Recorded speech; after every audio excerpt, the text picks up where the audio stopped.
Okay.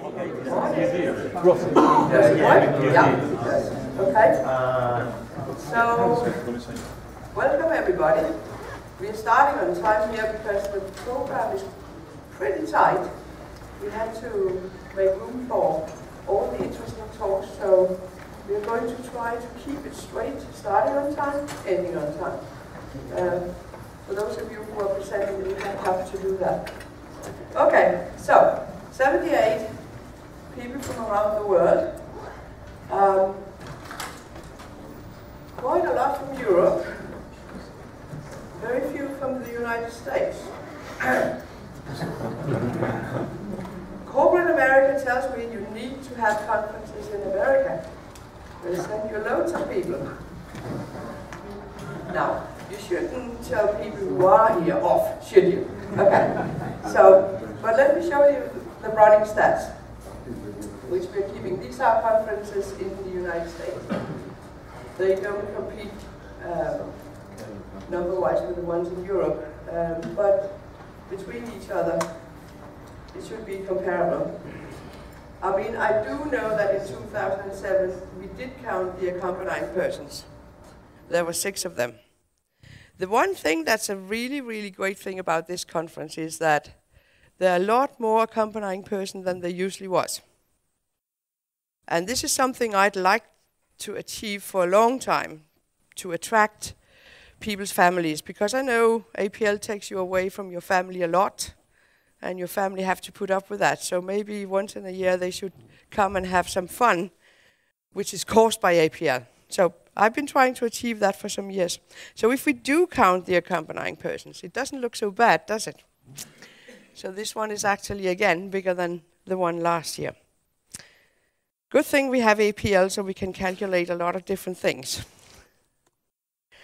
So what I'm going to talk about in my opening thing is we're listening to you guys a lot.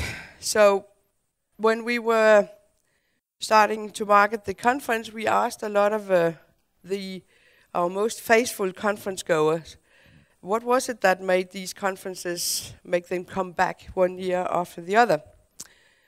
And there's a couple of them there, but one thing that all of them unanimously said was that it's the ability to talk to peers and also to be able to talk to the dialogue people one-on-one and discuss issues, understand things better.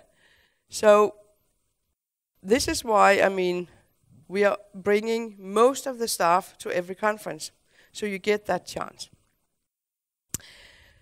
But the one thing for newcomers, on last year's questionnaires, one person said, but it would be good to know who the dialogue people were.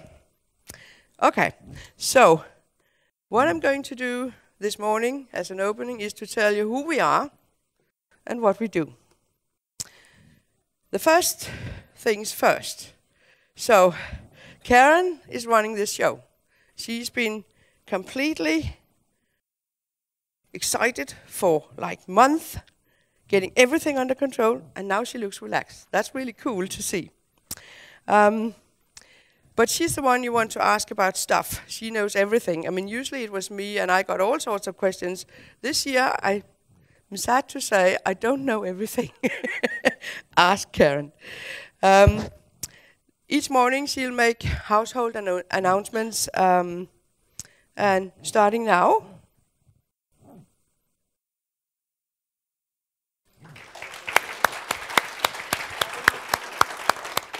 you're up.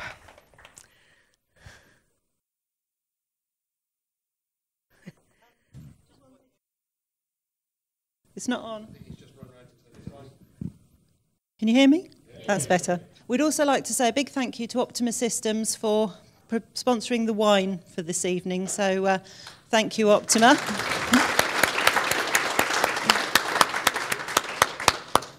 After the registration's closed this morning, we're going to have shirts, bags, mugs, all the leftover bits and pieces available for sale. So we'll set that up in the lobby. Come in your lunch breaks, coffee breaks. Come and see us if you want to buy any extra shirts or bits and pieces for friends and family to take back with you. And finally, there's power under the tables, so to use to plug in laptops and things, but can you please be careful what you unplug, because the cameras and the projectors are plugged in, so just make sure it's yours that you're pulling out, not suddenly we'll all go black. So anyway, thank you very much for that, and I'll see you in the morning. Right. Okay. Then, of course, Jason and Jonathan. You have to come out, Jonathan.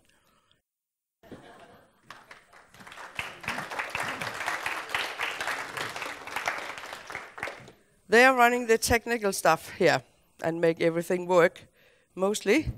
If you're doing a presentation, see one of these guys before your presentation so you are wired up correctly. If there's anything else you need a plug here or there, these are the guys you want to see. They are being helped by Liam, but stay down, Liam. Okay, secondly, Andy is our operations guy. Where are you, Andy? There. In addition to being the one who knows about Unix most in our company. But the one thing that's really important to you is that he's managing the DSS, the support issues, and he's also the one that's in control of the bug list. So if there's something you really want fixed, he's the guy you want to buy a beer. I'm saying an incident list here. I'm not putting bug in print. It might go on the web, but okay. Right. So what Dyalog is about is APL, and it's to allow people who are not software engineer to solve problems and make them available on a computer. And in such a way that the IT departments in big corporations are not too scared of what they're doing, or at least they can help them out of the problems they create for themselves. So this is our mission. The customers we have, well, there's a lot of them, but 8 of the 10 biggest ones are software vendors themselves, which means they have a lot of issues in terms of getting their software out into big corporations. So we, of course, need to support that and back that up. And also with our service, we need to be able to make sure that we are available fast enough for them to support their customers. The other thing they do need to do is to recruit new APL'ers. Okay. So let's look at the last part of our mission, the thing about the IT departments. So to be accepted, I mean, at least you need to talk to the other guys. Some of you might have been wondering why we're doing all that technical stuff, all that do I have to write my applications like object-oriented now? No, you don't have to do that. But you might want to talk to something that presents itself in an OO way. And there you have a paradigm to talk to these guys. It doesn't mean you have to arrange all your code in objects. In some cases, it's a very good idea to do that, but not always. .NET support, I mean, it's always been like that ever since I started APL, that you solved the problem and you thought that 90% of the project was done. No, you had to make the user interface, and that's another at least 90% of the task, if not more. It's very time-consuming. But there's a vast repository of software out there made by somebody else that you can start using. And one of the ways to do that is to use the .NET interface, because you simply add that to your environment and use it for the benefit of the users. If you're not allowed to use APL, we can actually just wrap our software up as a .NET assembly to be used by somebody else. And nobody will ever discover that it's APL. So, I mean, again, something to appease the IT departments, and you can still use APL. The last thing on my list here is WPF. That is the successor of the WinForms and the Win32 that you had known up until now. This is Microsoft's suggested way into the path, or into the future. Everybody else seems to think that Java script and Java libraries is the way to go, and seem to be standardizing on that for other environments than the Windows desktop.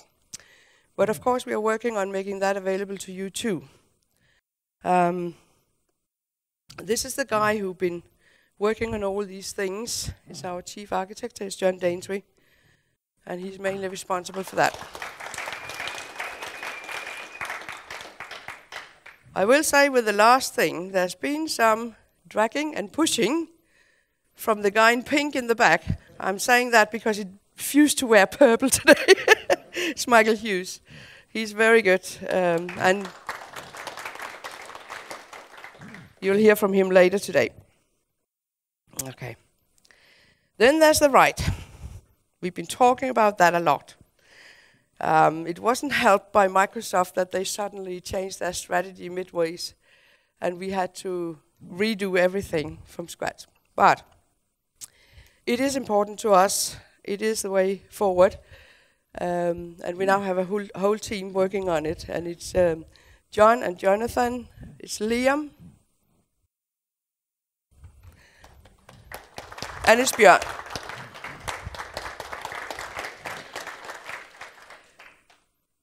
So with all the stars helping us, there should be a release soon.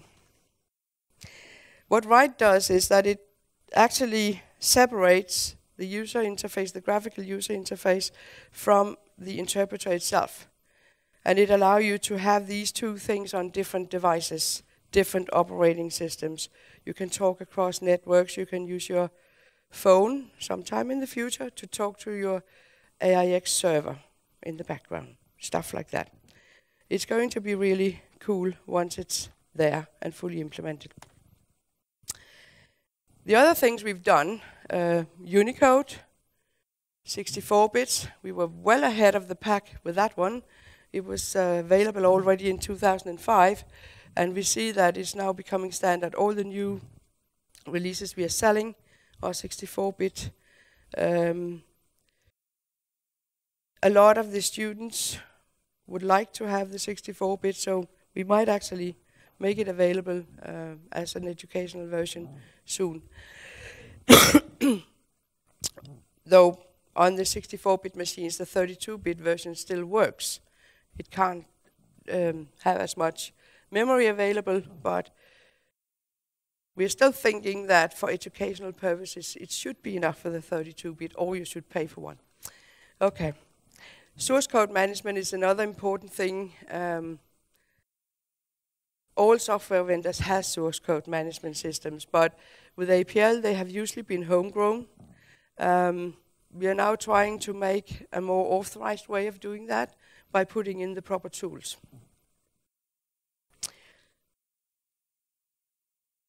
One thing that's been more and more problematic as time goes on is the networks. In the past, you could share files over the network and be sure that if you told the operating and the network to update a file, it did it.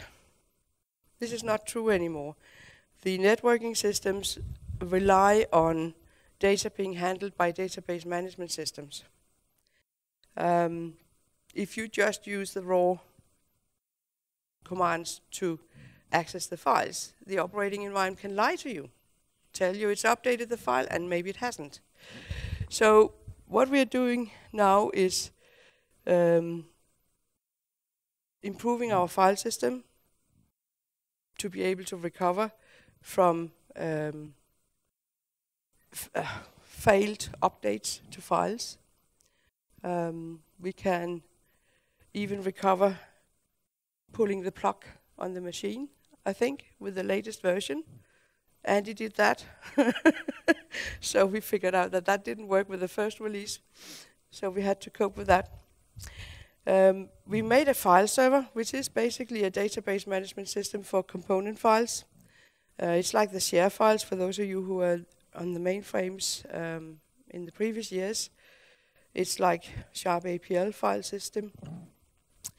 And it allows you to simply make your own database server over the network with the Dyalog component files.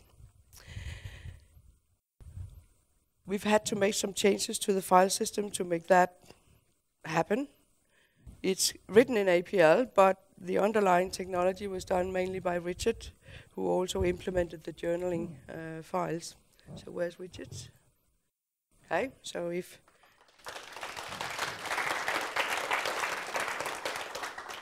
anything with files, talk to Richard.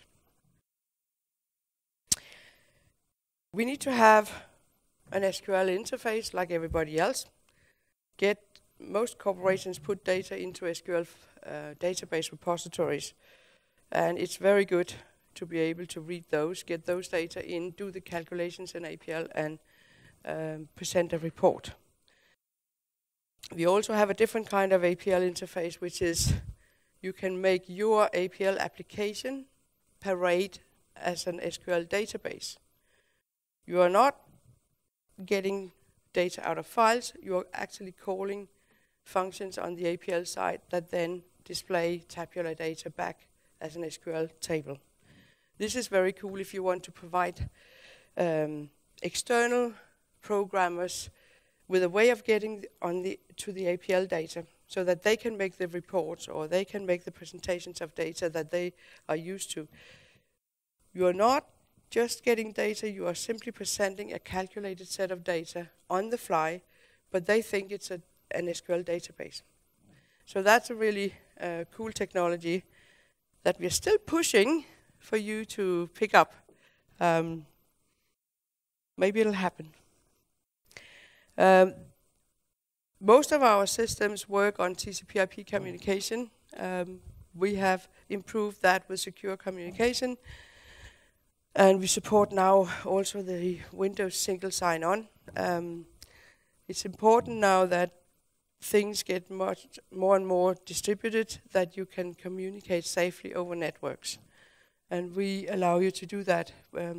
Conquer version 2.3 does that. Björn is the guy who's dealing with all these nitty-gritty details. He even took 2 semesters of cryptology and security at the Danish Technical University to be sure that he was up to scratch with the technology.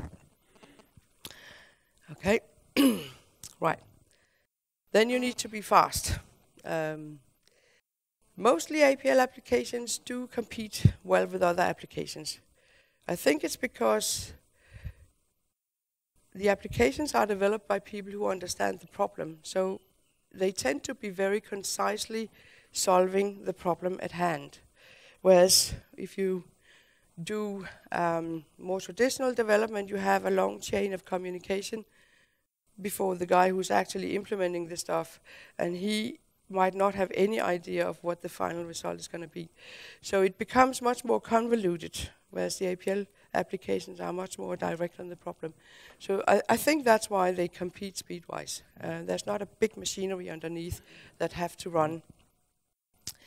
But we still have growing amounts of data. We still have new requirements, big combinatorial problems, stuff like that. So we still require more speed. And in the past, we could always rely on the computers to become like at least twice as fast every year. This development has now stopped. So we need to do something with the software. And of course, the first thing you need to do is to be able to measure if you've achieved something. So we have now a good set of tools, Applemon and Quad Profile. You want to look at the interpretive overhead. That's always what APL has been accused of being slow because it wasn't an interpreter. It is true and it's not true. If you have really big calculations, the interpretive overhead is actually nothing. Underneath, the APL interpreter just runs the large problems in the most efficient way. But if you look at small functions or function calls with small arguments, then there's really something to get by reducing the interpretive overhead. Also, memory management is something that changes a lot because the strategies of the machines have changed a lot. So we need to look at that. And then, of course, if you do want to spread out into many processors, you can't sort of share data in one piece of memory. You have to distribute also the data. And to make that work, compilation is actually not a bad thing. We've resisted that for many years, but it seems like for some environments it's the only way. Now Jay has been working in all these areas. Where are you, Jay? And with the compilation, he's working with Aaron. I mean, you can get up.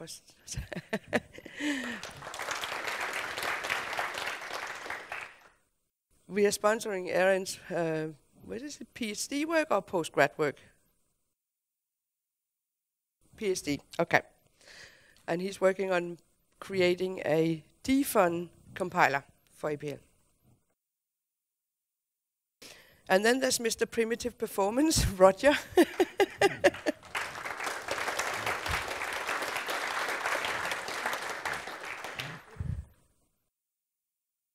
Okay, so that was appeasing the IT department.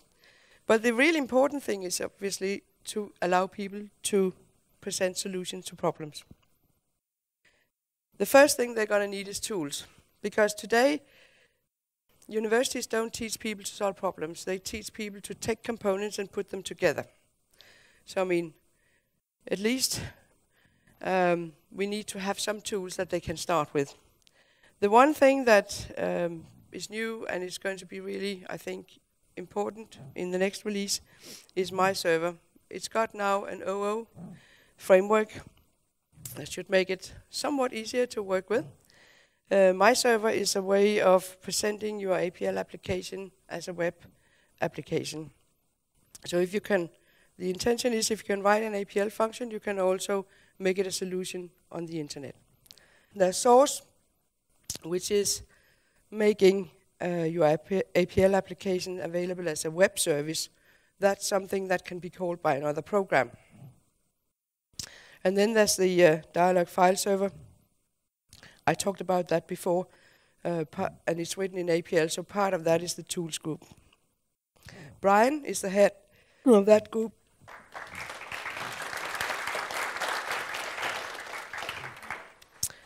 And he's working with Dan, who's been working really hard on SALT, the source code management system.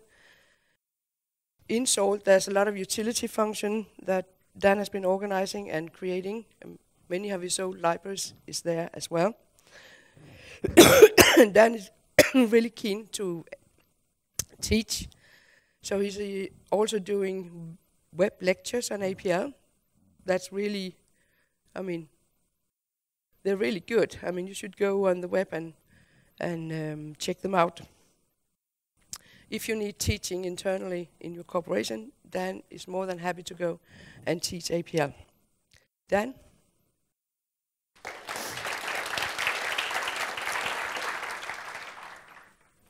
And then, of course, Nick is working on a new version of Sharplot that make it configurable on the screen.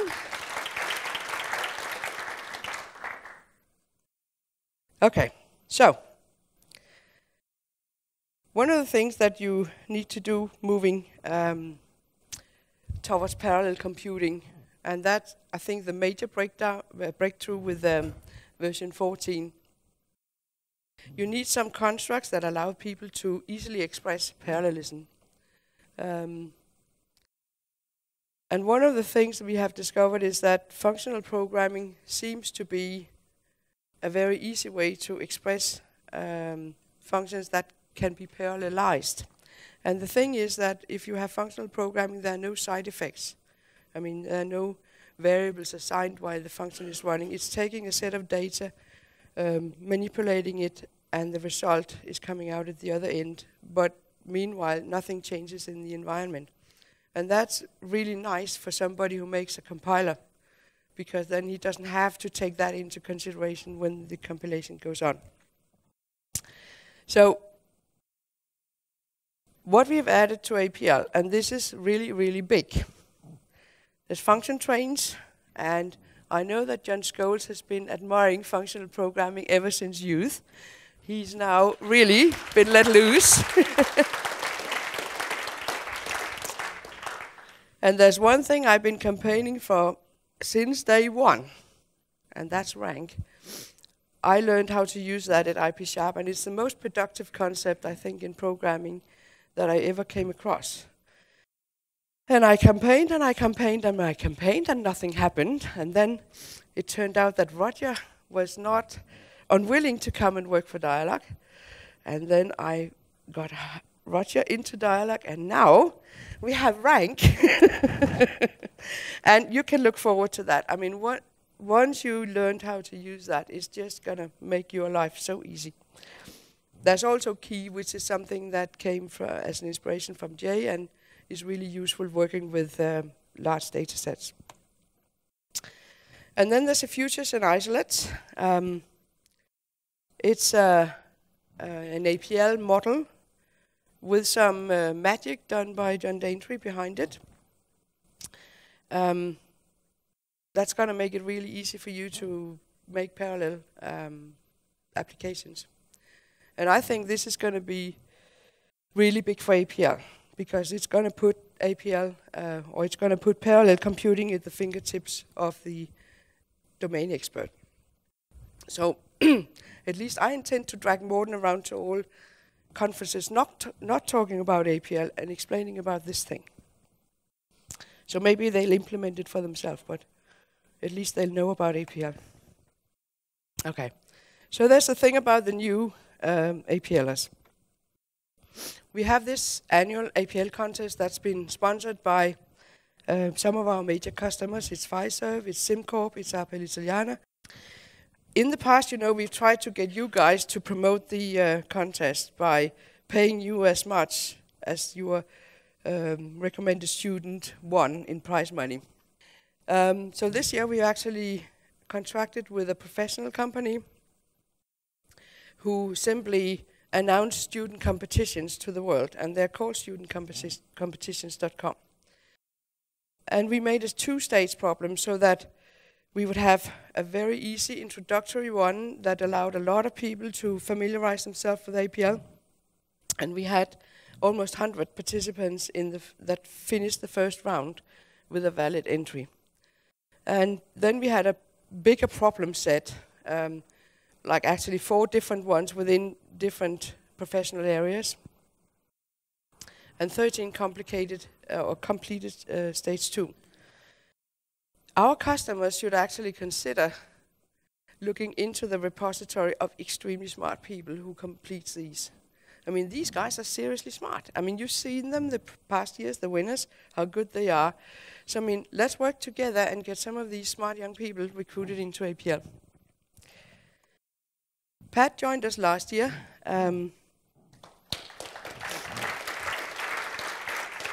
US marketing and sale, and Pat has been really following these educational licenses and talking to them. She's the person you want to talk to if you want to look at recruiting among students. I mean, they come from all kinds of universities and all kinds of professional topics. So talk to her about what you're looking for, and she might be able to help you. She's a great socializer, so she's also responsible for the scavenger hunt. That is meant to enlarge your network so that you get to know the other participants.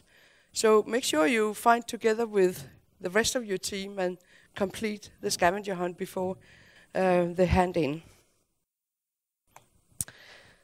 Fiona joined this year. Where's Fiona? There. As documentation manager. She obviously started out by getting to know APL, took the course, looked at the documentation. So she now knows what's not available to a new APL program. The reference card was her initiative, and if you haven't looked in your bag, you'll be surprised to find a Dyalog reference card there. It's something we've been wanting for many years, but now it's there. It's version 1, so take it back, and we have more copies in the office so you can bring back to your staff, so everybody can have a copy, and let us know, because we will make version 2, and obviously we have to update it when there's new functionality in Dyalog APL. She's also pretty good at cultivating us. She knows a lot of words. in here knows what that word means? Yeah, the dialoguers, you can keep your hand down. You asked. Bob, what is it? Yes, it's preprandial means before dinner. That was in our program, preprandial drinks before the banquet. And somebody took it out because everybody was asking what it meant. So, anyways, you will get some new words from Fiona, I'm sure. Okay. Then we are working on a new website. We've been doing that for a while. And it's not Vibike's fault. Where's Vibeke? That is not up yet. It's me and Morten, but it's intended to better captivate the interest of new people. I mean, you can't market today the way we used to do in the past. I mean, you have to have a web presence. And you have to make young people stay once they get to your page. So we're trying to do something for that. We're also trying to provide you with a platform to share knowledge. And we are trying to organize all the stuff we collected there in a better way so you can find it. Vibeke is in charge of the technical side of and the looks of the page. And she's always chasing good APL business cases to put in as content. So if you have a good story, talk to Vibeke and let her know. Okay, so that's it for me.